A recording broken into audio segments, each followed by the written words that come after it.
a statistic I feel I should apologise for. I've been on the television for over 30 years. I started out as a musician, touring Australia, playing in bands, making records. I was then an actor with lead roles in Sweet and Sour, The Flying Doctors and various other productions. I was then asked to join the inaugural season of the travel show Getaway. And apart from a 4-year stint as the host of the morning show, 9am with Dave and Kim, I've been with Getaway ever since, which has allowed me to visit over 60 countries, fly about 3 million kilometres and stay in about 3,000 hotel rooms. Not all of them good. I know there are some very fine campsites, caravan parks and motels around the world, and very popular they are too, but someone's got to support the other end of the market, brave the aircon chill, find comfort in an acre of bed, check that the telly above the bath is actually working, and risk life and limb reaching for the top shelf booze. That's why I'm here. When you've dealt with gun-toting Russian nightclub owners, when you found yourself in an Amazonian river, face to face with a vicious kangaroo that swims up the urethra to feast on your blood, when you've spent 10 days climbing hills of running mud on the Kokoda track, you realise you are blessed with an ability to stay calm, survival instinct, a robust sense of humour, an understanding of the human condition, and these are all attributes that bear relevance to any function, any occasion, any topic.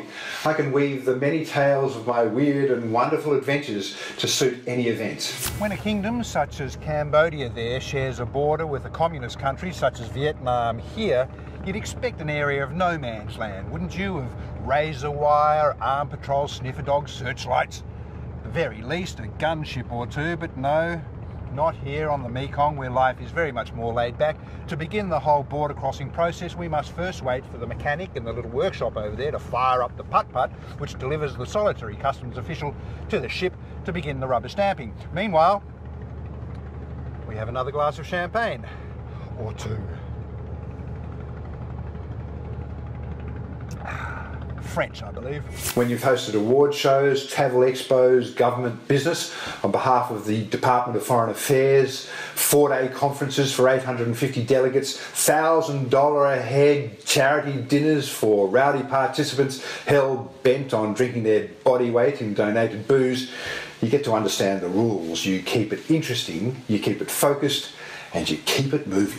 Welcome to the Middle Rhine, where the Rhine River narrows, where there appears to be a castle at every bend, perched high upon steep cliffs, where endless vineyards plump and juicy with Riesling cling to steep slopes, where glorious villages tempt the travellers with aromas of schnitzel and sauerkraut, and cathedral bells send their mournful chimes across the river's surface. 300,000 visitors a year come here to kiss the Blarney Stone. It's incredible, really, especially when you think that not only do you have to line up with the hordes and get yourself into an awkward position to kiss it, you've got to pucker up to a stone that is drenched in, awash with the saliva of millions of tourists.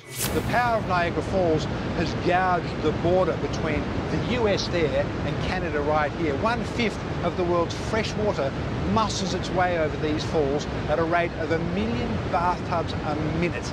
Think about that when you're shivering in your robe, longing for a soak and the pressure's on the blink. 1 million bathtubs a minute. That's guaranteed to dislodge the grime from the deepest crack. Now, the Irish say that on a clear day you can see New York from here. Clearly a yarn sunk up during a marathon session on the Guinness, because not only is New York about 5,000 kilometres that way, they clearly didn't believe you'd be here in any condition other than the historical deep mist, thick fog or hammering horizontal rain. We've arrived in Ireland's only clear, sunny day in history, and I can assure you that New York cannot... Hang on.